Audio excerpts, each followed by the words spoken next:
Yo iba al Estadio Azteca y veía la cancha y decía, "Ay, se debe ser padre correr en ese pasto". Nos obligaron básicamente a quedarnos a jugar el siguiente torneo en la división de ascenso. A veces que no teníamos las entradas que se pretendían. Esto es de carácter, ¿no? Hasta que ves tu primer clásico, entiendes lo que es el americanismo y lo que representa para toda la gente. Si me hubiera, ¿no? El clásico hubiera, si me hubiera ido, a lo mejor sí me hubieran convocado. Y me doy cuenta de que así hubieran dado como Cafú, no hubiera sido convocado, ¿no? Esa posibilidad de yo estar en el equipo de Juan Carlos Osorio pues, se diluyó, ¿no? Y bastante falta le hice. Siempre eres un agrandado, que no se le digo, pues sí, que el cambio administrativo de tantos problemas que había tenido la máquina me toca a mí. A veces el papá es el más peligroso para el niño, ¿no? Y tengo 15 ejemplos de mi selección sub 2011, ¿no? Pues mira, lo del balón creo que siempre fue por parte de mi papá. Mi papá siempre fue fan del Cruz Azul. Él me llevaba al estadio, ahí al gallinero, a ver a la máquina esa de Marín y todos ellos. Después hay un cambio muy importante en mi vida. Nos cambiamos de vivienda y nos fuimos a vivir a una colonia que está por acá en el sur, que se llama Pedregal de Santo Domingo. Y verdaderamente en ese tiempo era un pedregal, o sea, no había servicios, no había muchas de las cosas a las que yo estaba acostumbrado, porque yo vivía por ahí en la zona de San Pablo Tepetlapa, que está muy cerca ahí entre Tlalpan y División del Norte, ahí vivía. Entonces fue un cambio muy radical y de repente uno se pone a pensar en los porqués y creo que sin ese cambio tan radical, probablemente mis experiencias como niño y después que me encantara el fútbol no hubieran sido las mismas y fueron parte importantísima de eso, ¿no? O sea, vivíamos en cerradas, ¿no? Yo vivía en la sexta cerrada y pues, todos mis amigos vivían en las otras y se juntaban y jugaban y en mi cerrada había puras niñas, ¿no?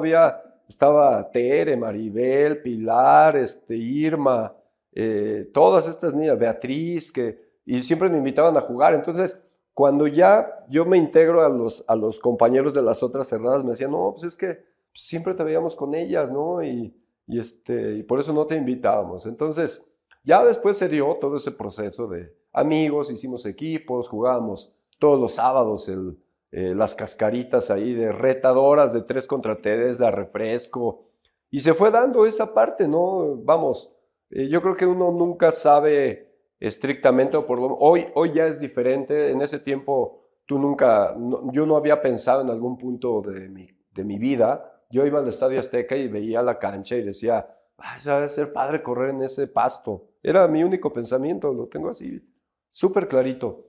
Entonces, después, cuando me doy cuenta de lo del fútbol, pues es en la primaria, que te van escogiendo en los equipos, eh, a los niños les gusta estar contigo porque metes goles, y en la secundaria es donde yo me doy cuenta pues que, bueno, ni siquiera puedo llamar que tengo potencial porque no manejábamos esos términos, sino que era bueno, ¿no? Para jugar al fútbol. Y ahí es donde cuando yo termino la primaria, la secundaria, no, yo le digo a mis papás, ¿no? Pues yo quiero jugar fútbol, ¿no? Pues llévenme a alguna escuela. Ah, que jugar fútbol, me dijeron. Vayas a estudiar, ¿no? Entonces ahí es donde empieza otra parte importante de mi carrera, que fue el magisterio. Yo soy profesor en educación primaria, lo cual agradezco muchísimo, pero no quité el dedo del renglón, me fui a probar a todos los equipos. En el América me dijeron, sí, juegas bien, pero ya tenemos a otros muchachos. Y así fui saltando, ¿no? Al único equipo que no me fui a probar fue a Pumas y me quedaba súper cerca, ¿no? No sé por qué, pero nunca fui. Entonces, así empecé con eso, ¿no? De niño, pues era de los que te escogían, te hacían capitán y solito el momento y el tema de fútbol, pues te fue llevando a lo siguiente, ¿no? A destacar en eso, en ese deporte. Te haces profesional, le buscas, te pones límites y objetivos, ¿no? Para mis 21 años, yo ya había decidido que si ese semestre no accedía al fútbol organizado, pues yo decía, ¿sabes qué? Chao. Fui a hacer mi examen a la normal superior, yo quería ser maestro de historia. Y sí, lo pasé, Pero ese verano también Vucetich toma la reserva profesional del Atlante y a Vucetich lo había conocido en un torneo que se llama Nuevos Valores, cuando tenía 18, iba a cumplir 18, y pues me dijo que sí, que me viniera, pero que necesitaba un lateral y que tenía muchos volantes, entonces que me iba a probar junto a otros 3 compañeros. Y bueno, al final yo me hice lateral, ahí aprendí la posición, me enseñaron a jugar. Entonces, él a veces nos arbitreaba, ¿no? Se jugaba Xochimilco contra Coyoacán y él de Tlalpan era el árbitro. Jugábamos Tlalpan contra Coyoacán y el árbitro era el de Xochimilco. Y así, entonces, ahí es donde se da yo conozco a Víctor. Y ahí es como cuando, o sea, yo sigo estudiando y todavía, ya con 19 años, que yo ya tenía mi carrera de profesor, todavía lo fui a ver allá, ahí camino a San Mateo Atenco, que había tomado a los zapateros ahí de segunda, no sé qué, y en un 15 de septiembre, en un día de que no tenía clases, y lo mismo, él me dijo, si quiere véngase, pruébele, pero pues yo ya tenía la plaza de maestro y tenía que atenderla, entonces dejé de ir y hasta, te digo, hasta ya básicamente los 21 es cuando llego yo a las reservas, ¿no? Hoy, pues sí, se puede hablar de que ya a los estándares de hoy, pues ya es un jugador que ya casi se me había pasado el momento, y sin embargo también estaba consciente y después lo recuperé, todo eso. Y fuimos ahí desarrollándonos, nos fue muy bien, ¿no? Te digo, ese año nos fuimos a la reserva, esa reserva se convirtió en un equipo de segunda B, nos fuimos a jugar a Cuautla, fue un paso muy importante. Y ya para el año 87, 88, se estructura el equipo Potros Nesa. Venden al equipo de Nesa, al Coyotes, y los jóvenes de ese equipo se vienen con los del Atlante y se arma el Potros Nesa, que participó en la temporada 88-89, en la división de ascenso, segunda división en aquel tiempo, y ahí ascendemos con Vucetich. Es el primer gran título de Víctor, ¿no? El haber sido campeón en la de ascenso con nosotros, y ahí pues, estaba Beto Andrade, estaba Luis Miguel Salvador, estaba Memo Cantú, estaba Mario García, estaba el Chispa Suárez, estaba Rafa Mancilla, o sea, jugadores que después empezamos a aparecer en la primera división. El equipo se va, lo venden esa plancha, la venden a Veracruz, la mitad nos quedamos ahí en el Atlante y la mitad se van a Veracruz. Por ahí del diciembre del 89, se va, no te acuerdas, Víctor Vucetich se va a las Chivas y se queda Rafa Puente padre con Miguel Ángel Gamboa, el extremo del América, jugadorazo. Y él es el que me debuta contra Correcaminos.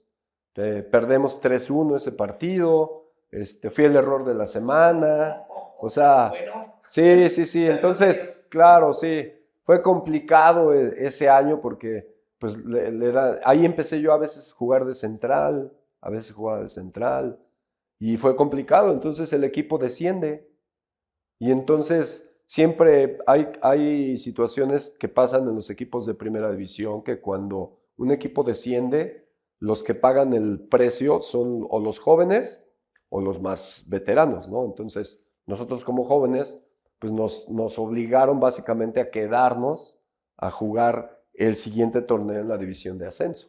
Claro. Entonces ahí se quedó de auxiliar Gilberto Guzmán, el que había sido auxiliar de Víctor durante su etapa con Potros Nesa. Y pues tenemos una temporada complicada. Al final nos toca jugar la final contra Pachuca. La ganamos en penales con ese penal de Félix Fernández, ¿no? Yo fui el cuarto, yo siempre tiraba de cuarto. Tercero o cuarto siempre tiré penal. Ahí lo anotamos y el equipo asciende, ¿no? Ahí es donde conocemos a la Volpe. Pues mira, pasó el tiempo y eso ya quedamos, te digo, campeones en la división de ascenso por segunda vez. Primera temporada con el Atlante, super líderes, y nos elimina el Cruz Azul de manera ridícula ahí en el Estadio Azul. Entonces, para ese tiempo, y aquí entra lo que te comentaba hace un ratito, ¿no? Yo, si ya era grande y tus objetivos, pues es ser jugador profesional de primera división, consolidarte, ser titular, consolidarte, ser titular en tu equipo de primera división, selección nacional, mundial de fútbol. Esos eran los objetivos que yo me planteé en ese momento y se fueron dando de manera rapidísima, ¿no? Ese año que quedamos campeones, 91, en julio, que fue la final de ascenso, pues para diciembre, enero, ya me estaban convocando a selección nacional con don César Luis Menotti. Entonces, pues di un salto ahí bastante rápido en ese proceso y sin embargo, te digo, creo que el aprendizaje de ese primer torneo que nos elimina Cruz Azul, pues el siguiente año somos campeones, ¿no? Ya con otro tipo de experiencia. Y en ese tiempo te menciono, porque ese año 91 fuimos a una gira a Europa con don César, que en paz descanse, y la ropa la dejaban con ligas, ¿no? O sea, amarrada con ligas. Entonces yo agarré la liga y me la amarré en el pelo. Entonces, entre que empezamos a calentar, se me olvidó, yo seguía con la liga, por ahí creo que Marcelino me dijo, ¿qué te quieres, Gamboa? Porque en ese tiempo Gamboa, un jugador argentino, se amarraba el pelo, ¿no? Y yo le digo, ¿por qué? No, dice, no, pues por el pelo. Yo, pues ya, hacemos un buen partido, jugamos contra Bulgaria, yo le tiro un centro de gol a Misael, que la mete de cabeza, empatamos 1-1. Entonces de ahí, pues yo dije, ya voy a dejar el pelo así, amarrármelo. Entonces, obviamente, pues, entre que me iba creciendo, pues me veía yo medio extraño, pero me empecé a dejar la coleta.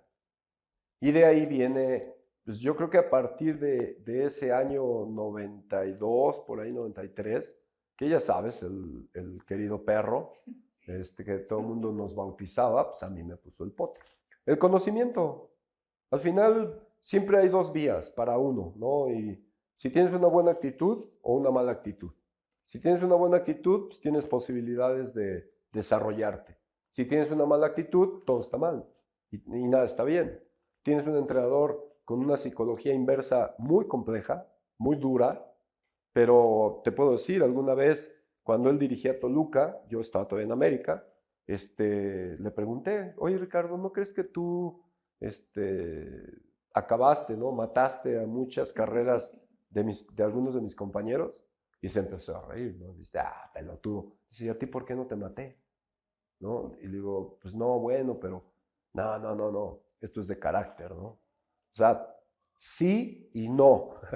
No, o sea, sí y no. ¿Por qué? Porque pues, obviamente tú con esa experiencia pues, entiendes que todos los extremos son malos, ¿no? Entonces, esa experiencia que yo tengo de Ricardo pues, es de entender el juego y creo que los que superamos ese trato tan complejo, difícil, tan malo que nos daba por el conocimiento. Pues creo que es un equipo de tradición, un equipo que debería estar en primera división, ojalá que ya va a estar el próximo año, eso es muy buena noticia, y que también necesita del respaldo de la gente, ¿no? Yo me acuerdo, y te soy sincero, las mejores entradas que nosotros vivimos con Atlante fueron en la segunda división, en el ascenso.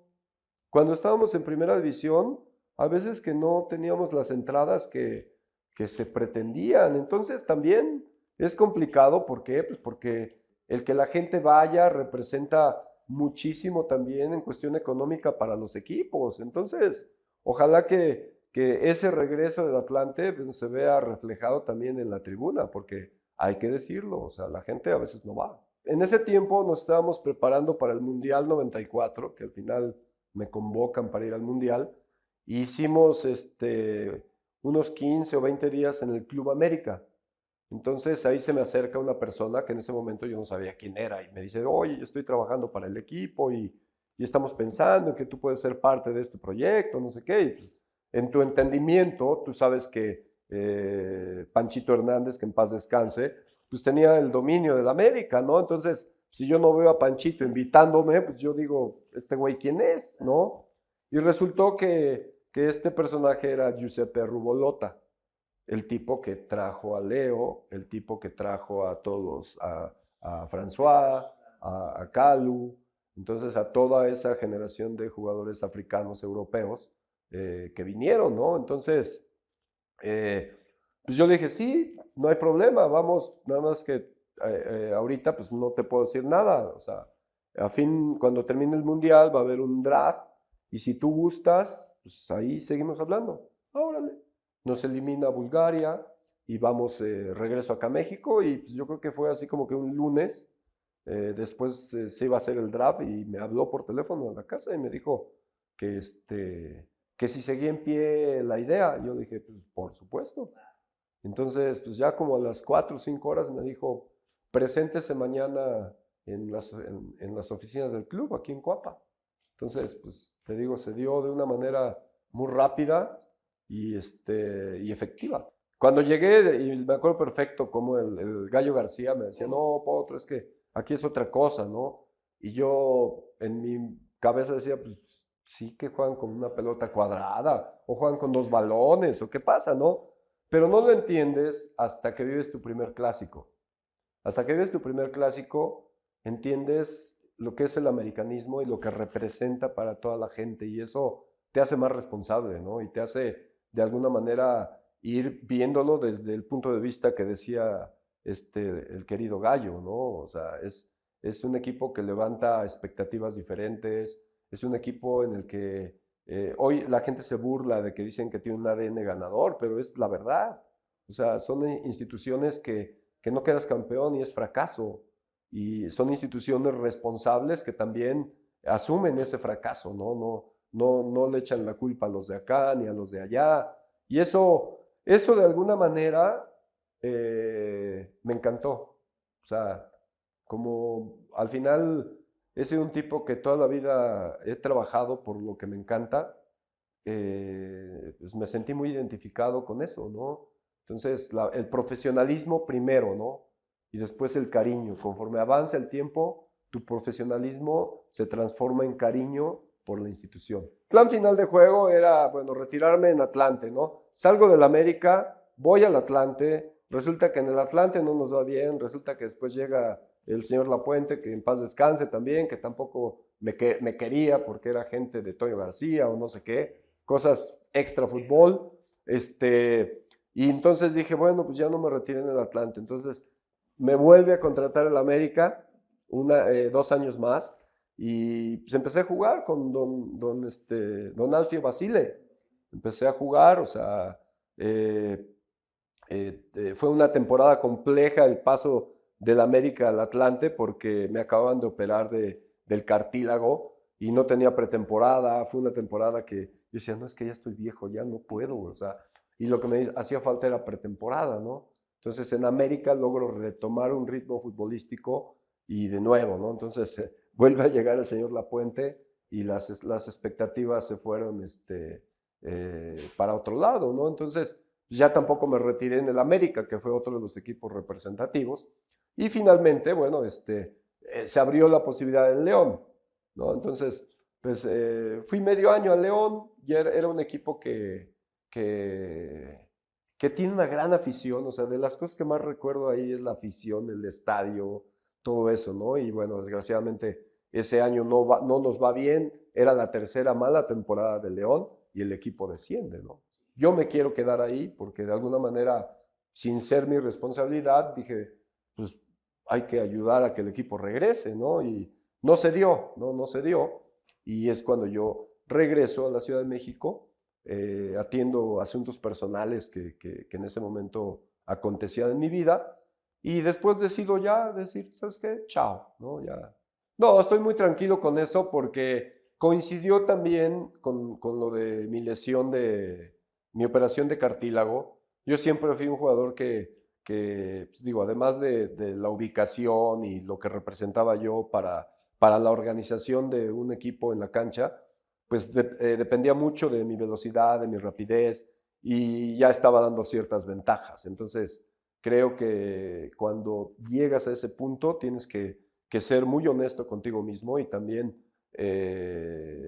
decidirlo, ¿no? Decir, ¿sabes qué? Pues hasta acá. Además, y junto con eso, se agregan ciertas situaciones como de que ya no, o sea, vas y tocas una puerta y no, pues es que te ponen un pero, vas y tocas otra puerta y te ponen otro pero, pues entonces dices, pues tampoco, ¿no? Creo que ganamos una reputación que a base de buenos desempeños, de buen trabajo, y tampoco quise arrastrar el prestigio de otra forma, ¿no? También, o sea, un privilegio, ¿no? Si hay una palabra que tengo que mencionar es privilegiado. Viví esa etapa desde Menotti, ¿no? Que mucha gente habla de Menotti como el que dio ese cambio de mentalidad y yo difiero, ¿no? Difiero porque creo que había una generación con una mentalidad diferente y que Menotti con esa personalidad y demás que tenía, le dio un empujoncito, ¿no? Y el que al final termina cuajándola es el doctor Mejía Barón. Entonces, te digo, creo que, porque si analizas quiénes fueron los que terminaron jugando de la selección de Menotti a la selección de Mejía Barón, cambian bastantes nombres, ¿no? Entonces, creo que esa parte se siente muy bien, ¿no? O sea, el ser un parteagua de un tema de selección nacional siempre era una selección de mucha personalidad, era una selección con un carácter distinto, pero esa misma personalidad y ese mismo carácter también te daba para compartir una idea, ¿no? Que era la de los entrenadores, en este caso la de Miguel Mejía Barón, ¿no? Entonces, dentro de ese ego que había en esa selección, también había una responsabilidad que compartimos todos y sí, nos podíamos putar en todo sentido y reclamarle a Hugo y reclamarle a todos, pero a la hora de jugar estaba la pelota al servicio de todo el equipo. Entonces, eso fue creo que otro de los, te digo, del sentirse privilegiado, ¿no? Lo del Atlante también, ¿no? Si hablas del América, llegar al equipo de Ben Hacker, ¿no? O sea, son equipos que han marcado de alguna manera historia en la mente de la gente y eso pues no podría calificarlo más que con esa palabra, privilegiado de haber estado ahí. Pues te digo, al principio yo pensé que había sido una equivocación en tiempo del año 97 no haberme ido al Atlante o al Monterrey, no me acuerdo qué equipo pretendía. No, yo consideraba un error el no haberme ido porque probablemente hubiera jugado más que lo que jugué ahí en el América en ese año mundialista, ¿no? Todavía no terminaba la selección de convocar a todos y nosotros estábamos jugando la Libertadores contra River Plate, que nos elimina 1-0, nos mete, ¿no? Con gol del Indiecito, nos mete un golazo ahí en el... Claro, ahí en el Gallinero. Entonces, todavía ahí yo tenía esperanzas de poder estar en la selección del año 98.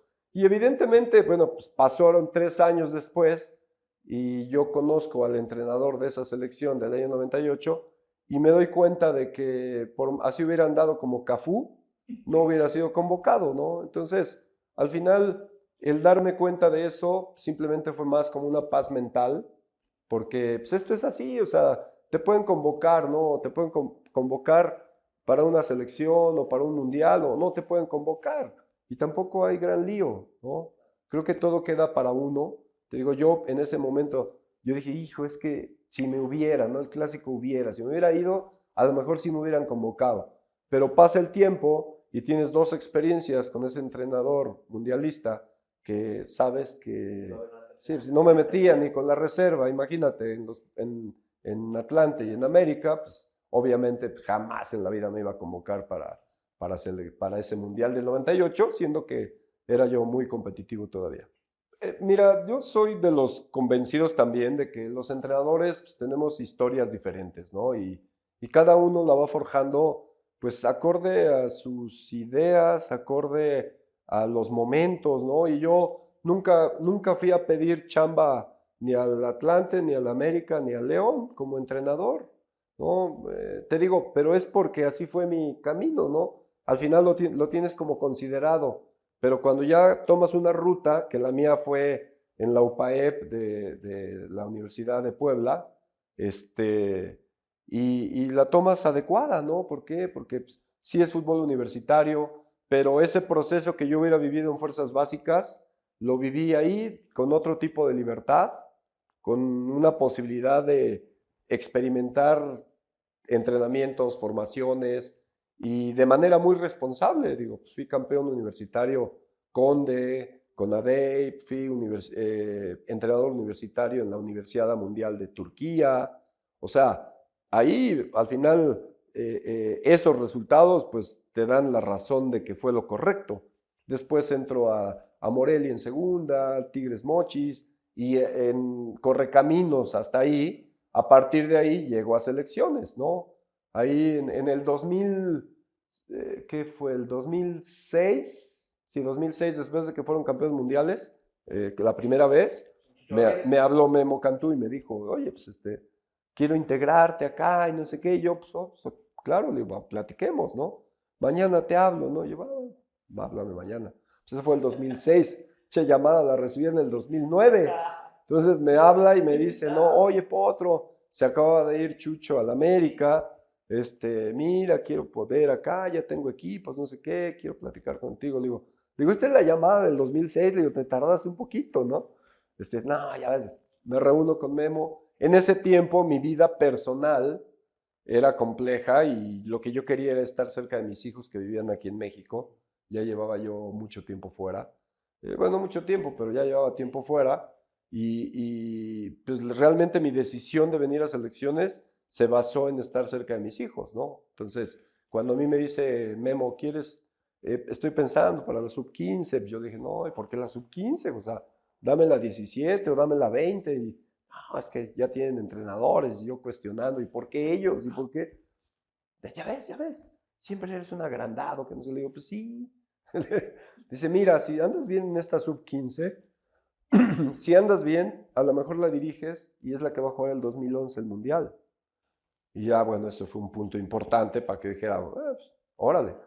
Y a partir de ahí es que empieza, ¿no? Después, ¿qué es lo que cambia ahí? Tristemente Memo Cantú sale, perdemos la eliminatoria en Trinidad y Tobago, creo en la sub-20, y entonces sale Memo y llega Néstor de la Torre.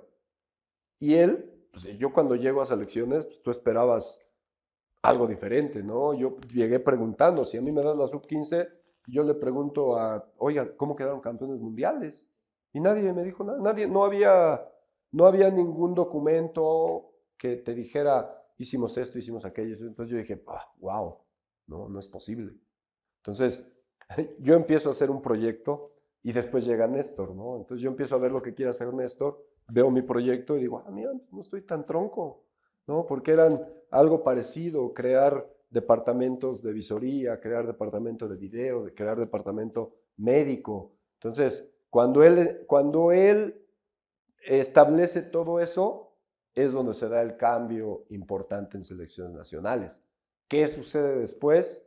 Que a raíz de lo de la fiesta de Monterrey sale Néstor y ya estaba más o menos todo organizado. O sea, ya estaban los entrenadores para cada categoría, ya estaba la metodología, porque si algo pasó en ese momento fue que se integró una metodología basada en la metodología holandesa, pero que la pulimos entre todos los que estábamos ahí, se mexicanizó de alguna manera todo eso, ¿no? Entonces se empezó a cuajar un proyecto diferente. Sale Néstor y llega Héctor González. Y Héctor yo lo había tenido de directivo en América. Y tipazo, súper decente, o sea, impresionante Héctor siempre. Y entonces él me dice, ¿no? Se me acerca, me dice, oye, Potro, ¿y qué? ¿Cómo está aquí? ¿Cómo ves? Le digo, pues ya, dije, mira, ya está esto, ya está aquello, ya apóyalos. Digo, entre su expertise que tiene, agarró, dejó correr las cosas y mira lo que fue, ¿no? O sea, campeones 2011, campeones olímpicos 2012, subcampeones en el 2013 de sub-17, tercer lugar de Colombia en el 2011 también, centroamericanos campeones, o sea, se da un proyecto con unas ideas sólidas que también tienen que ver, por ejemplo, en la parte técnico, táctica, física, con el Plátano Hernández, con Juan Carlos Ortega, con Denis Teclós, que llegó también ahí. Entonces, ahí es donde se establece ese cambio importante. La parte mental tiene un switch, ¿no? que genera muchas cosas, pero puedes tener la mentalidad de Michael Phelps, pero si no estás trabajado bien físicamente, no te va a alcanzar, ¿me entiendes? Sí puedes tener la táctica de Mourinho o de Guardiola, pero si técnicamente no estás para jugar eso, vas a perder, no te va a alcanzar. Entonces, por eso yo defiendo que hay que trabajar los 4 aspectos a tope. Entonces, eso fue en lo que nos basamos con estos niños, ¿no? Claro. Al final, el cambio de costumbres, el decirle a los niños, los entrenamientos, la puntualidad, los valores que tiene que tener un muchacho en formación. Después, y a lo mejor adelantándome a una pregunta tuya, esos procesos, en ese momento, la sub-17 son prototipos de jugador. No son jugadores de primera división, no. Son prototipos. ¿Qué es lo que determina calidad del jugador? Es la primera. Héctor Moreno se está retirando, el campeón del 2005.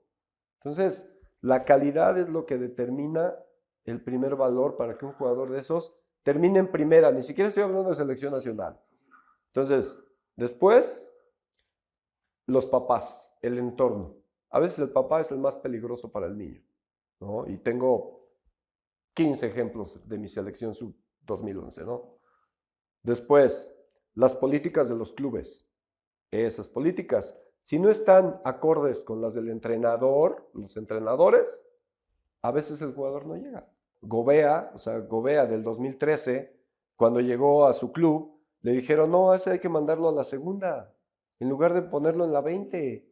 No, a la segunda, pues el jugador y sus papás dijeron no, se fueron de ahí, se fueron a Europa, regresó contratado por Monterrey, porque es un buen jugador. Entonces, ese tipo de ejemplos, pues, por decirte algo, son los que te dan pauta a esto que te estoy comentando. Uno no puede, o sea, me siento muy orgulloso de todos los que logramos eso que logramos, porque pues, es desde la 17 hasta un preolímpico, ¿no? Muy orgulloso de verlos triunfar, ¿no? Triste en el sentido de no verlos a todos, pero no responsable de eso, soy responsable de lo que vivimos en el momento. Lo que viven ellos después es complejo, ¿qué es lo que te digo? O sea, si te toca un entrenador y un club que le da bola al talento juvenil, pues va a tener más chance, ¿no? Pero el otro día hablaba yo con el Tuca, ¿no? Cuando dijo que no iba a meter a Espericueta y yo se me sale, che Tuca, ¿cómo vas a decir eso? Y me mandaron en primera plana contra Tuca, ¿no? Y platicando con él, y él, fíjate lo que me dice, ¿te acuerdas cuando hubo todo ese tema que es Pericuata, que no sé qué? Le digo, sí, Tuca, ¿qué pasó? Dice, ¿a quién querías que sacara? ¿A Guiñac? Le digo, pues no, Tuca, o sea, entonces hay clubes que son más complejos para los jugadores, ¿no? Entonces ahí ya el jugador también tiene que buscar horizontes, ¿no? No acomodarse. Entonces ya no es cuestión de entrenador, de ti como su ex entrenador. Simplemente pues, es una situación que el muchacho tiene que ir creciendo y por eso te mencionaba los factores esos para que se fuera desarrollando. Pero ¿qué lo va a poner al final a jugar en una sub-18, en una sub-20, en una sub-23 o en un primer equipo? Su calidad, nada más. Pues mira, siempre cuando yo salgo de selecciones, se supone que el plan que había ideado Héctor González era que yo ayudara como auxiliar a selección mayor, ¿no?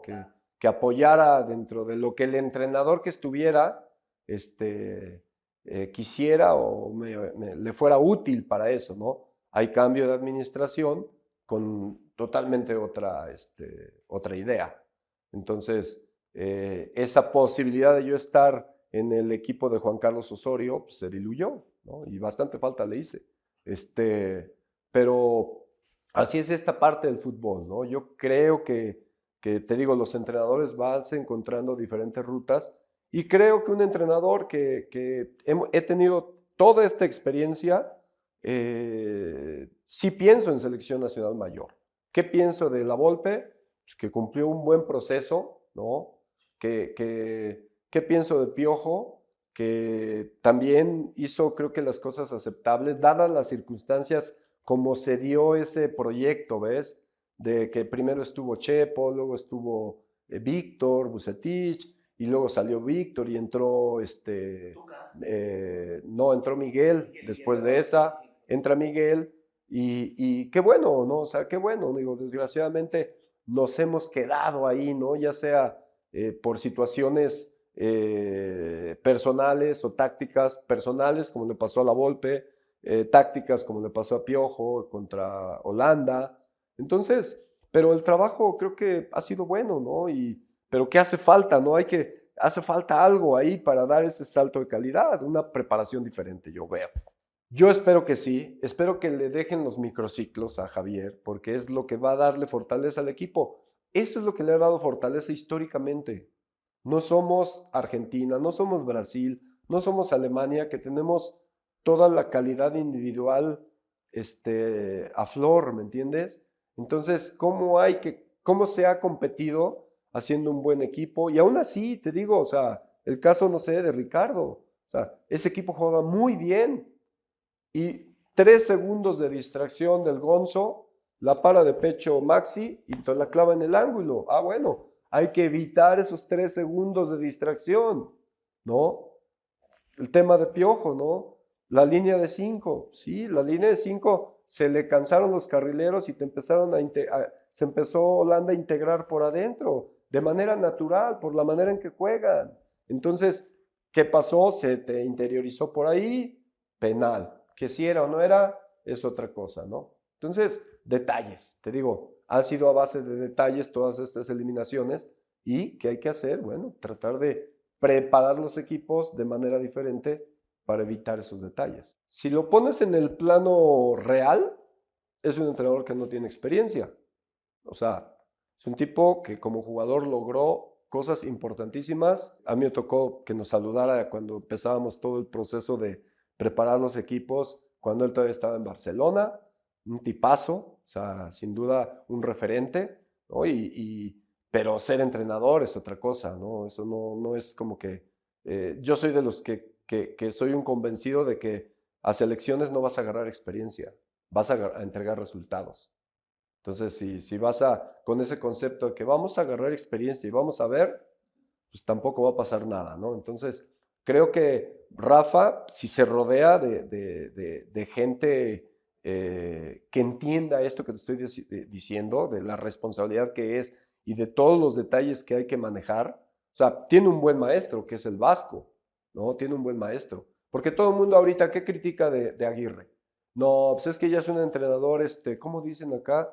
La gente que no sabe de fútbol, que ya no está al día, que ya caducó. A ver, entonces yo digo, a ver, espérate, si trabaja con 3 españoles, que se supone que el método español quieren hacerlo ver como la panacea del fútbol mundial a partir del 2010, ¿no? Entonces, trabaja con 3 españoles, tiene a Rafa Márquez con toda la experiencia y demás, que también viene de una cuna de Barcelona, que también es importantísima en el fútbol.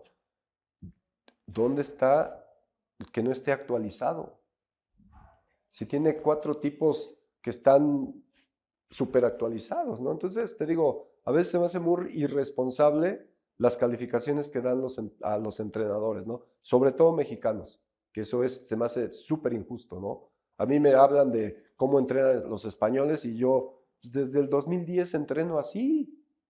O sea, entonces ahora cuando dicen, no, es que los rondos, y es que adelantar posiciones, y es que presión alta, y es que interiorizar, pues es lo que hacíamos toda la vida aquí en México, por lo menos en selecciones nacionales del 2010 al 2015. Es lo que hacíamos. Entonces, a mí no me sorprende, pero sinceramente yo creo que el cuerpo técnico que tiene el Vasco es de primer nivel, ¿no? Al final, en el fútbol mexicano hay equipos A, B y C. No quiere decir que no todos compitan por ser primer lugar. Los equipos A, que son los que siempre pelean el torneo, seis equipos que cambian de repente, otros B que entran como caballos negros, y los C que pueden convertirse en B y demás, ¿no? La gente no le gusta oír eso, pero así funciona. Entonces, cuando tú integras una metodología en equipos juveniles, en equipos de ascenso, en equipos B y en equipos A y funciona, quiere decir que la metodología funciona y que hay que ponerla. O sea, la metodología no es el problema, pero la metodología es distinta en un equipo A. ¿Por qué? Porque si juegas, yo jugué en el Atlante y jugar contra América, jugar contra Cruz Azul, jugar contra Chivas, era un boom mediático y si les ganabas, wow, ya ni te menciono la prima, que era triple. Entonces sales a comerte a ese equipo por todo esto que te mencioné. Entonces, si tú llegas como entrenador a un equipo como Cruz Azul después de un 7-0 y lo levantas anímicamente y cuando ya no daba nadie nada por él, lo calificas a una liguilla, nos elimina Monterrey y en ese proceso tú mencionas, no tenemos gol, nos hace falta gol, ¿no? Bueno, entonces viene el siguiente torneo, yo pido un delantero, matón, ni siquiera, no se pudo. Me tocó mala fortuna de que el cambio administrativo de tantos problemas que había tenido la máquina, me toca a mí. Entonces, cuando yo pido un rotafolio, cuando estaba en la sub-20, me preguntan, ¿ya hizo su oficio? Y yo, ok, bueno, hago mi oficio. ¿Cuándo me lo tienen? Para la próxima semana. Y yo, güey, lo necesito para el jueves. O sea, era martes, ¿no? Entonces, cuando encuentras ese tipo de cosas, también nos jugaron un poco en contra con respecto a la parte de adquirir jugadores, ¿no? Yo le dije, necesito, me dijeron de esto, ¿no? Yo digo, tráete a Copetti en ese momento, que estaba en Racing. No, pues $9 millones. Pues sí, eso es lo que cuestan, ¿no? Al final, ¿qué nos faltó ahí? Simplemente un poco de paciencia. ¿Por qué? Porque ese equipo empezamos la siguiente temporada contra Xolos, Necaxa, que ese es donde realmente yo pierdo el puesto. Luego nos toca Toluca y nos vuelve a tocar Monterrey y Tigres. Entonces, sin gol, entonces se complicó, ¿no? Y un equipo como Cruz Azul, que necesita los resultados, no se dieron, ¿no? Al final, yo se lo mencioné al ingeniero, pues, ojo, Inge, ¿por qué tienes un equipo así?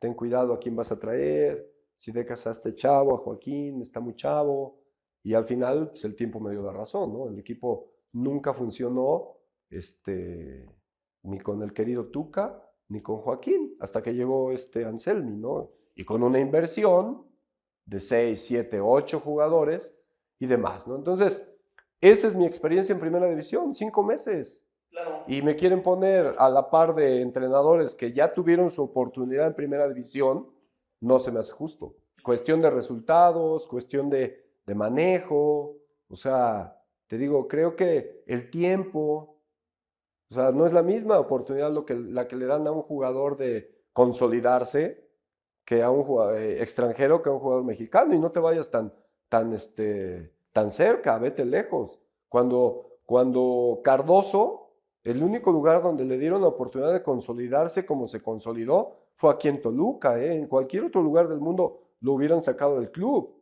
Entonces, eso mismo pasa en la actualidad y multiplicado, ¿no? Al jugador joven le ponen 2 partidos, 3 partidos para que dé resultados.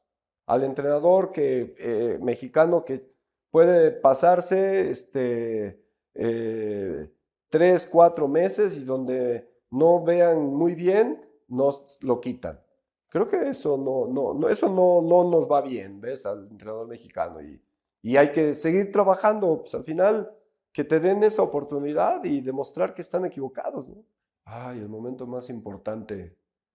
Eh, yo creo que ser campeón en la división de ascenso. Una vez discutí con el Vasco sobre eso, porque él decía que era más importante ser campeón tirando penales en la primera división que en la de ascenso. Y yo dije, pues no, A lo mejor en la de ascenso, si ganas, tienes oportunidad para seguir arriba. Cuando tiras en primera división, lo fallas y sigues en primera división. Me gusta estar con mis hijos. Soy casado por segunda vez. O sea, duré 9 años, 8 años, 7 años con mi primer matrimonio y llevo 22 con mi segunda esposa. Mismo infierno, diferente diablo. Este, y contento, ¿por qué? Porque me gusta estar con mis hijos principalmente. Tengo 3 hijos, uno de 30, una de 26, mi niña de 10. Entonces son mi eje, ¿no? Para siempre. Y me gusta ir al cine, me gusta leer, me gusta mucho ver películas, hoy que ya sabes, todas las plataformas que hay para ver, ¿no? Me gusta mucho ver fútbol, analizar, meterme a cursos, estar al día en lo tecnológico. Soy de los que me puedo llamar pionero desde el año 2005, que empezamos a ocupar videos. Ese video que después le aplaudieron a Guardiola, yo se lo puse primero a Correcaminos, el del Coliseo, ¿no? Entonces, te digo, me gusta toda esa parte. A mí me encanta dirigir, ¿no? Obviamente no quito el dedo del renglón de dirigir en primera división, pero como te digo, siempre he sido un tipo que el fútbol me ha ido poniendo, pues yo no sé si donde merezca, porque eso es complicado, porque uno cree que merece lo mejor, pero siempre me ha puesto en caminos de aprendizaje, ¿no? Entonces, que quiero seguir, no quito el dedo del renglón en dirigir en primera división. Eso no quiere decir que no pueda regresar a fuerzas básicas, a selecciones, que sabemos el camino y lo sabemos muy bien y podemos compartirlo. Alguna vez se lo dije a Lilini y no me dio bola. Entonces, ese tipo de cosas, ¿no? Soy un agradecido porque creo que el fútbol cambia la vida, a mí me la cambió y le estoy agradecido al fútbol, a Dios, ¿no? Yo siempre tengo una frase que siempre digo, bendito fútbol que hasta guapos nos ven. O sea, entonces, todo eso, ¿no? Soy un agradecido por toda la vida que me ha dado el fútbol. Pues que hay que apoyar, o sea, entiendo que toda la gente queremos ver a nuestro equipo ganar, pero hay que apoyar, hay que darle para adelante. Ha sido una formación de este equipo, han sido 4 años bien complicados y hay que apoyar, o sea, ¿qué nos queda como parte de que siempre esa parte de ser mexicano vaya por delante y que ese apoyo se vea reflejado en todos lados, ¿no? En redes sociales, en el estadio, cada vez que se hable de México, pensar positivo, esa vibra, porque a veces la gente no lo ve así, pero esa vibra ayuda y se los puedo garantizar.